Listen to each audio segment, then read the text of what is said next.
There are 8 different primitive objects within View 6, and we can access all of these objects by going up to the upper left of the screen, and right underneath our infinite planes we have this sphere.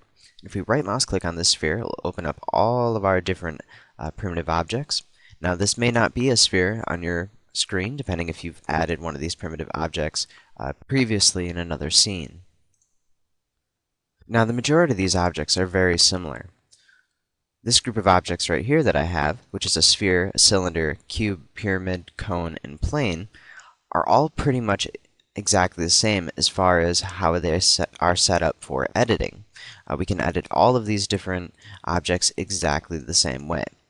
But we have some other objects that need to be edited a little bit differently. If you take a look at Arctorus, it can also be edited the exact same way as these other objects, but it has one additional feature, and that is we can adjust the thickness. So we can go ahead and just double click on this object, and we have our torus options, which will allow us to pretty much change it from a ring to a donut. So we can go all the way up and just go through these different settings so you can adjust your torus however you want it. Now our last object is our alpha plane. I'm going to go ahead and double click on this, and we can see that we have color picture, alpha picture, and the preview. Now our color picture is our base picture for our alpha plane, and our alpha picture is what's going to be cutting out certain areas. So in other words, this would be a black and white image that you would apply where the white areas would cut out certain parts of the picture. White areas would cut out, black areas would stay there, or vice versa, depending on if we invert or not.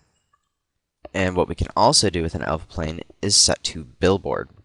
Now, Billboard will make this object constantly point at the camera. No matter where we move our camera, the original position of this object will stay the same, and it will always be facing our camera.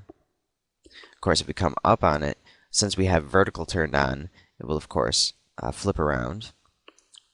But if I select our alpha plane again, double click, and uncheck keep vertical, then we can move around and we will see that it is always pointing at our camera, and we cannot get on top of it like we can when we have it set to keep vertical. And this can be used for a variety of different effects. We can apply image sequences to this of people walking or pyrotechnic explosions. That way certain effects can be done if you have pre-recorded footage. So there's a lot we can do with these alpha planes, and when we set them to Billboard, they're much more flexible.